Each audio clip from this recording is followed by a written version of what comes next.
নবী করিম সাল্লাল্লাহু আলাইহি সাল্লামের হাদিস থেকে আমরা জানি কিয়ামত যত নিকটবর্তী হবে ভূমিকম্পের পরিমাণ তত বাড়বে, ক্ষয়ক্ষতির পরিমাণ তত বাড়বে, মানুষ যত দালান কোঠার সভ্যতাকে বড় করবে, কিয়ামত যত নিকটবর্তী হবে, এগুলো সবগুলো কিয়ামতের আলামতের মধ্যে থেকে একটি। এই ভূমিকম্পের পরিমাণ যত বাড়তে থাকবে, কিয়ামত যত কাছাবে, ঘন ঘন ভূমিকম্প সারা পৃথিবীতে হবে। এর ভিতরে বড় আলামত সমূহের মধ্যে থেকে একেবারে কিয়ামতের কাছাকাছি সময়ে গিয়ে যে ভূমিকম্পগুলো হবে সেগুলো একটা হবে পূর্বে, একটা হবে পশ্চিমে, ভূমি ধসের ঘটনা ঘটবে, একটা হবে মধ্যে। এরকম বড় বড় ভূমিকম্প হবে, ভূমি ধসের ঘটনা ঘটবে, যে গোটা পৃথিবীর সকল সিস্টেমকে প্রায় ধ্বংস করে শেষ করে দিবে এবং জানান দিবে যে পৃথিবীর আয়ু শেষ হয়ে এসেছে।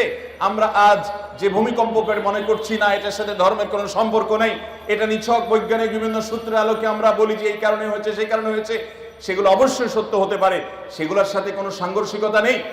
যেমন কেন ভূমিকম্প হয়, ভূমিকম্প কেন হয়? আজ থেকে শত শত বছর আগে ইমাম ইবনুল কাইয়িম রাহমাতুল্লাহি আলাইহি ভূমিকম্পের উপরে অনেক গবেষণা তার আছে। সেই গবেষণাগুলো পড়লে আমরা অবাক হয়ে যাব যে এত বছর আগে ইসলামের ইতিহাসের একজন বড় ইমাম, অনেক উঁচু মাপের একজন গবেষক, কিভাবে তিনি গবেষণা করে এই সমস্ত কারণগুলো আবিষ্কার করেছেন। আমি নিজে ইবনুল কাইয়িম রাহমাতুল্লাহি আলাইহি এর এই সম্পর্কে গবেষণা পড়ে সমসাময়িক বিজ্ঞানীরা আজকের যে সায়েন্স এবং বিজ্ঞান ভূমিকম্পের যে কারণ দর্শায়, এটার কারণ যেগুলোকে ব্যাখ্যা করে উল্লেখ করে, সেগুলোর সাথে মিলালে দেখি অবিকল মিলে যায়, অবাক করা বিষয়। সে তখন তিনি গবেষণা করে গেছেন এরকম বাহ্যিক কারণ থাকতেই পারে।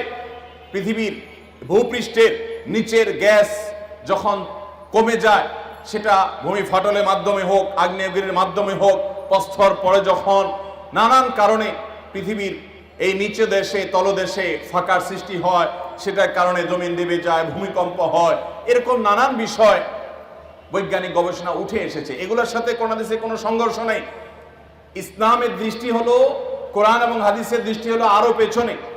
যেই কারণেই হোক না কেন, ওই কারণের পরের কারণ, তারও পরের কারণ, তারও পরের কারণ, সেগুলো বিজ্ঞান আর বলতে পারবে না। একজন ইমানদার বলতে পারবে আল্লাহর হুকুম হয়েছে, সৃষ্টি জগতের মালিকের ফয়সালা হয়েছে, তাই হয়েছে। অতএব আমরা অনেক কারণ বলতে পারবো। এখন যদি বলা হয় যে গ্যাস কেন বের হয়ে আসলো ফাটল দিয়ে, আগ্নেয়গিরি দিয়ে, এটার বিকল্প কেন থাকলো না? জলোচ্ছ্বাস হলো, ঘূর্ণিঝড় হলো, নিম্নচাপ তৈরি হলো, কেন নিম্নচাপ তৈরি হলো সাগরে, তার কারণ কি? আপনি কারণ ব্যাখ্যা করলেন, সেই কারণের আবার কারণ কি? এই মুহূর্তেই বা কেন হলো, এখানেই বা কেন হলো, এগুলোর ব্যাখ্যা আপনি বলতে পারবেন না। কিন্তু ইমানদার বলতে পারবে আমার রবের ফয়সালা হয়েছে তাই।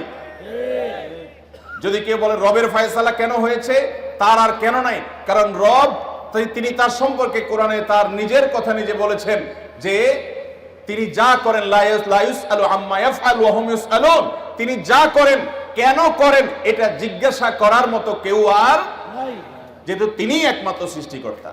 মোহতারাম হাজিরিন, এই সমস্ত ঘটনা থেকে আল্লাহ তাআলা আমাদেরকে শিক্ষা গ্রহণ করার তৌফিক দান করুন।